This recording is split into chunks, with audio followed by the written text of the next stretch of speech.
So, 5 designer bags that I would only ever buy pre-loved. Want to know what they are? Stick around.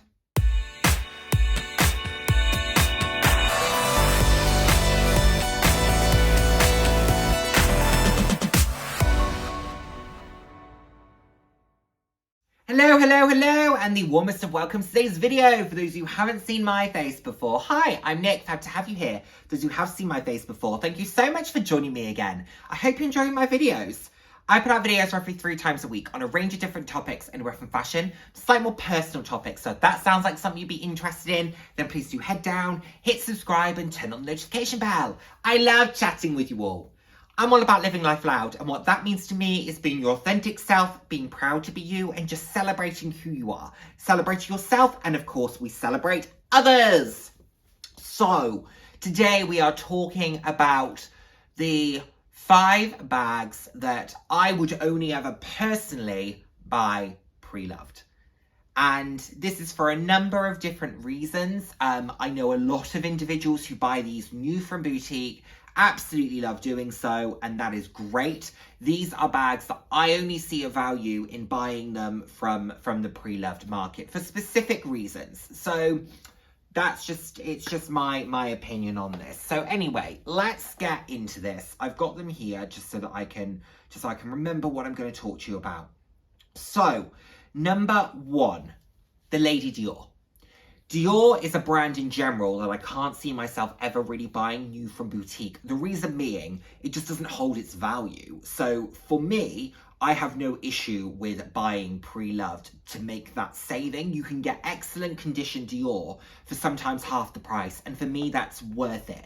I don't have a huge desire to buy from the store, build up a relationship there, etc. It's just not going to be me.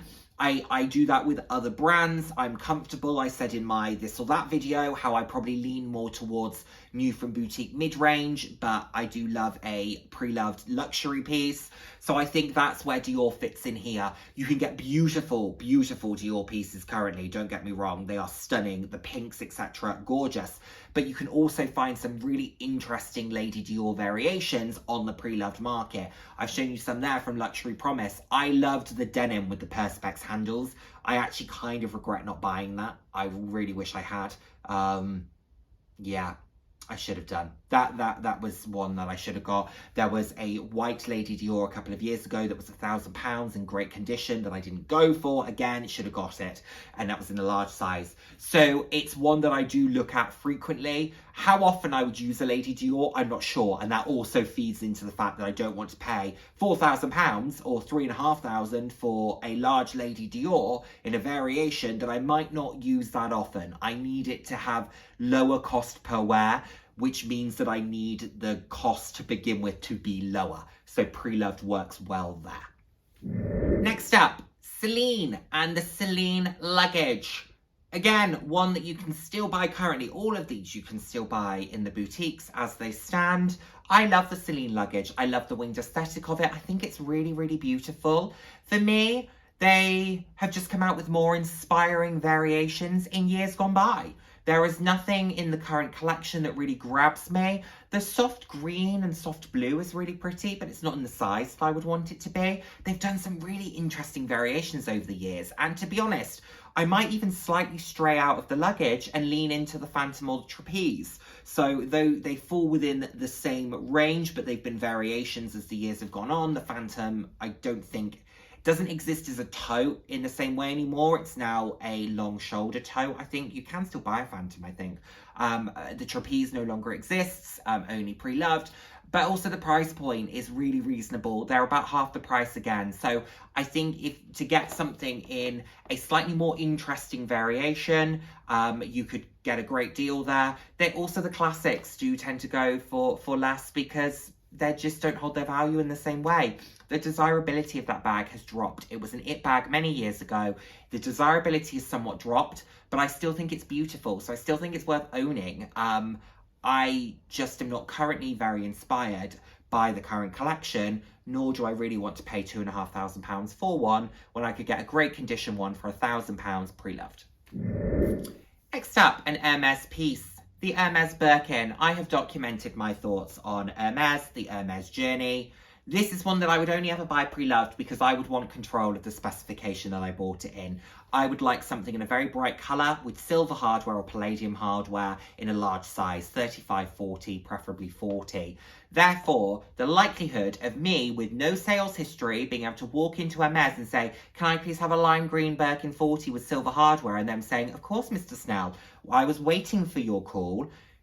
It's not happening. Therefore, I would probably need to go pre-loved. Does that mean that I would have to have a bigger budget in order to acquire that? Yes. Does that mean I will probably never own a Birkin? Yes. But that's okay. It is one that in order to have that control over what it was that I'd spent that money on, it would be worth it to me. I would be really disappointed if I didn't have the variation I wanted. I would far sooner carry, you know, the bags that I've already got than, you know, a gold on gold Birkin 35. I'd far sooner carry my Longchamp Rousseau. I'd far sooner carry my Mulberry Bayswaters. It wouldn't be worth it to me. I would look at that bag and go, why do I have that?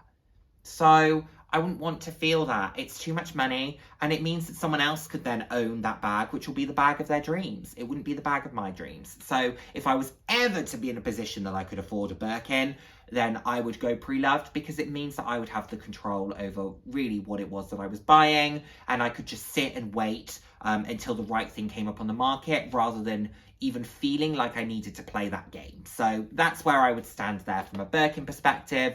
I have no interest in a Kelly. I have no interest in a Constance. I have no interest in a Belide. The only other Hermes bag I consider is a garden party. I'd actually really like a garden party, so that is on my wish list. But we'll see. Next up, let's go to Fendi. And I spoke about this particular Fendi bag in my This or That, the Fendi Peekaboo.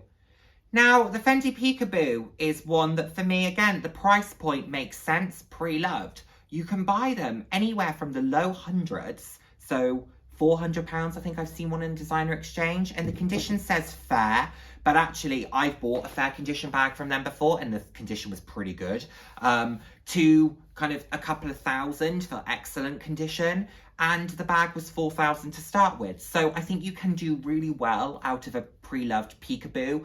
Like I said, it also gives you a bit more flexibility in terms of the styles. Now, Fendi have some beautiful peekaboos out right now, so it's not that they have any it's not that I'm short on any inspiration from them currently, because they have some beautiful, beautiful variations out there right now. However, there are some that just speak to me a little bit more from collections gone by. The Monster, for example, which is £1,800, which is a huge amount of money, but it is really fun, it is really playful, but it's a beautiful, beautiful bag. I do think I'll own a peekaboo at some point. I don't think I'm in a position to buy one right now. I just don't think I'd want to spend the money. I've got other things that I need to, you know, prioritize. And that doesn't mean that I won't buy bags. It just means that I won't buy bags in that price bracket at this point. But it's a beautiful item. And if I were to ever go for a peekaboo, I would definitely see myself going pre-loved initially. Also probably to just try out the style. So like I said, you can buy them for £400-500, and I'd be okay with the fact that it was a little bit marked and a little bit worn, and I actually quite like that. I like that with my Celine top handle that is a doctor bag style, but I love the fact that it just slouches. It's just got this quite chic nature to it, and I think the peekaboo can have that as well, where it slouches. So I really do like that very much, but it is one that I would definitely go for pre-loved. And last, but by no means least, this is one that I would buy pre-loved because you can't get the size any longer. And I think it's a reasonable price point, new from boutique, but it has increased significantly over the years. But this is the Louis Vuitton Alma. And the reason that I would go pre-loved is because you could get a GM. And I would really love a Vernis GM in the Alma. I think it's beautiful. I'd probably go for the Amaranth, which I love that it's got that purple to it. I'd want to see in person how much red pulled through it, because I don't like red as a colour. So I would want to see, did it lean much more towards purple than it did red? And if it did, I'd be comfortable with that. So let me know if anyone owns that Vernis in Amaranth. Please let me know what the colour comes out like in the light. I'd be really interested to know. So that's an interesting one for me. I think the other sizes are beautiful. I just wouldn't wear them. And you can get a really good deal on an Alma pre-loved as well, particularly in that GM size, because big bags aren't the most popular. That one's quite a cumbersome one as well. And the style, that kind of dome shape, doesn't lend itself to the larger size, I don't think, as well. It doesn't look as chic, it doesn't look as elegant, but it would work really well for me, and I could see how I would style that. I wouldn't be styling it to be quite chic. I would style that in a slightly more casual way. I'd want the reflectiveness of the vernis to be a little bit edgier, a little bit different, a little bit playful. I could see how I would make that work. So that's number 5. So there we have it, everyone. Those are the 5 bags that I would only ever buy pre-loved, and the reasons as to why. Let me know what you think. Do you think these are worth buying new from boutique? Do you think they're only worth buying pre-loved? Do you have other bags that you would only ever buy pre-loved? I'd love to hear your thoughts, and I look forward to seeing my next video. Take care, everyone. Bye now. Mwah.